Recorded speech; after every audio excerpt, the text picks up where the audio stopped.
I mean, it's pretty impressive. I know a lot of people didn't get a lot of sleep yesterday, and we come here, we fight till the end and win the game. That says a lot, like I said. This right here is Luka Doncic, and this here is Kobe Bryant. And you may ask, why are these two next to each other? And that's because they're the last two Laker players to put up 60 points in a game. And for something a little more interesting, they both scored their 60th point with 14.8 seconds left at their free throw line. Yeah, crazy, right? And when he's making plays like this, you can see why the Lakers are on an 8-game win streak. Pulls back, three-pointer, bang! Luka Doncic nails the three! Not only is Luka making defenses break because of his scoring, because what if I told you that even when he isn't scoring, he's still causing havoc on the court? Like if we restart that action from the top, Luka is directing Marcus Smart to clear out to the corner while telling Aiden to come up and set that screen. This makes it to where he only has to worry about beating Sengun when coming off. And when defenders hedge hard like this to jam you up, that's when you can utilize the behind the back to split right down the middle, and here's where the alley-oop connection comes into play. Behind the back, lobs it up, Hachimura throws it down! Sensational play from Doncic. Not long after that, we see Luka once again play the two-man game with Aiden as Sengun can't guard this pick and roll that great. And this time, instead of it being a behind the back that breaks the defense, Doncic spins away from Sengun to make the entire defense collapse, and this now leaves every eye of the defenders on Luka at this point, so they don't even realize that LeBron's cutting on the backside to finish it off. He drives down, throws it up, LeBron James with the power dunk. These are the exact problems defenses face when they play someone like Luka Doncic. He can control the game at all levels from wherever he's at on the floor, and when defenses think they have an answer for him, he shows them that they're taking the wrong test. Listen up, seriously, I need you to listen to me. If we were to just highlight some of the performances he's had over his 8-game stretch, Doncic put up 60 points versus the Heat, he put up 51 versus Chicago, and 44 against the Pacers.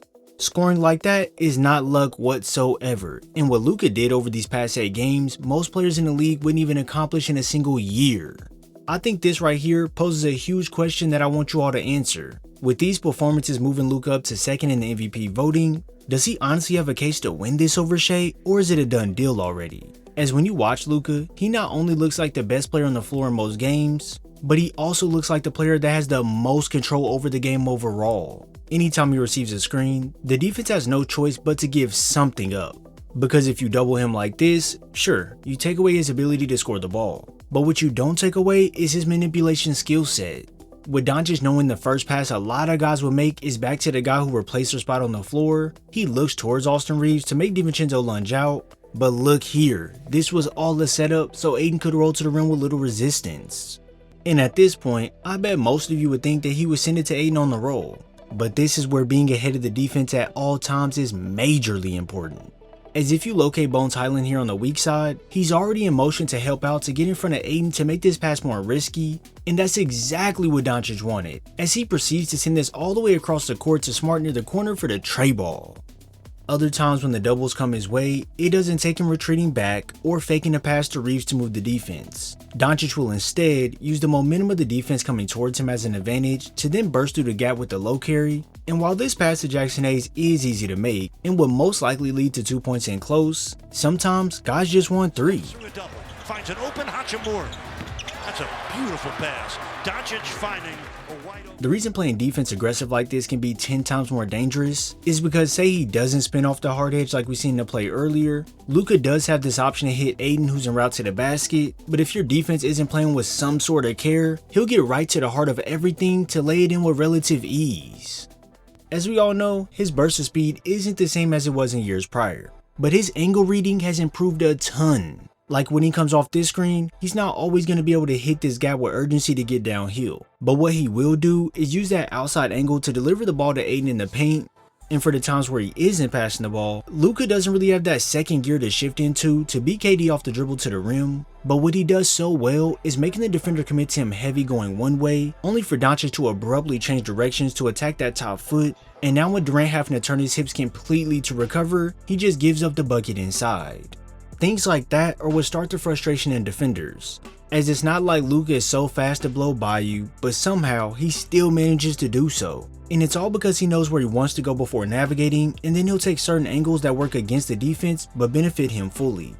This here is a skill set only a handful of players have, because when you're relatively slow when it comes to foot speed, and then also not being the best athlete when it comes to jumping in the air, this can almost always guarantee that defenders will have the upper hand on you, but that couldn't be further from the truth when we're talking about Doncic.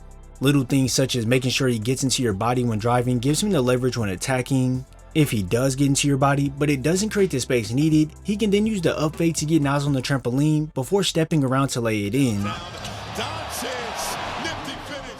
And when the angle is clear to attack going right, Doncic knows that he doesn't have the speed attribute upgraded, so he sets everything up by pushing towards the middle first, which makes his defender slide hard that way. So now Luka can use the spin off to 1, avoid the double, and 2, to get to the spot he already had in mind. Let me ask you this, how would you try to stop Doncic offensively? Would you rush at him and try and speed him up like Jokic does here on the sideline? Would you crowd him like OG does here so everything is uncomfortable? Or would you combine the tight defense along with some help defense sliding over to cut off any scoring opportunity? Honestly, all of these options are good, but how does that saying go? I think it's good defense, better offense, because on all 3 of those coverages we just seen, Luka managed to score or set up a teammate on all 3 of them. And let's be honest, it's not like these were easy shots or passes to make, and that's what makes Luka so special on the floor.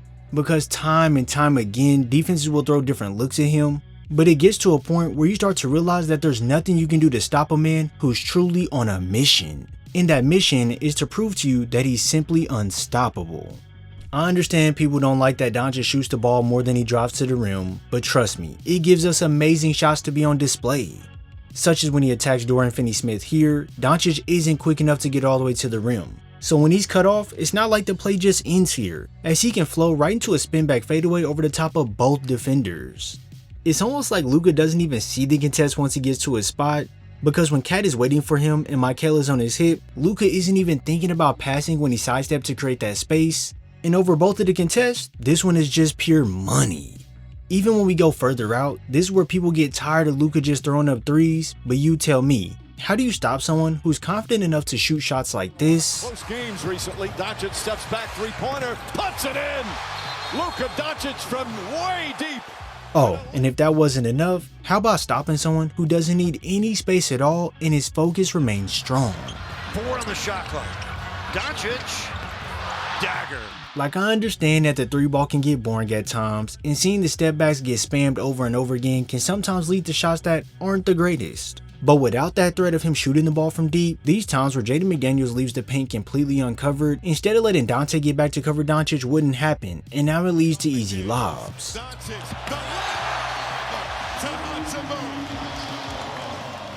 It may seem simple, I know, but it's the result of many different skills stacking on one another. You can't get these easy floaters inside if you don't understand how to use your body to create separation. You then can't easily rise up over a solid contest if you haven't been working on getting to your spots. And then if you aren't overly confident in your game, you can't just come up the floor, fake attack into a step back, and this one right here is straight cash.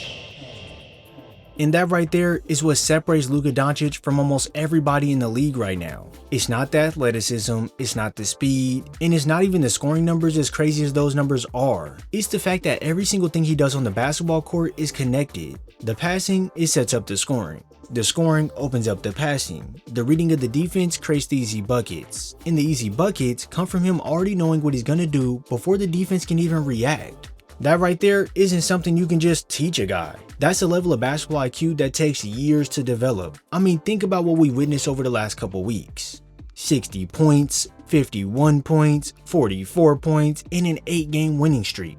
And the craziest part, he's doing all of this without being the fastest guy on the floor, without being the most explosive athlete in the building, and without needing a perfectly drawn up play to make something happen. Simply put, he just figures it out every single time.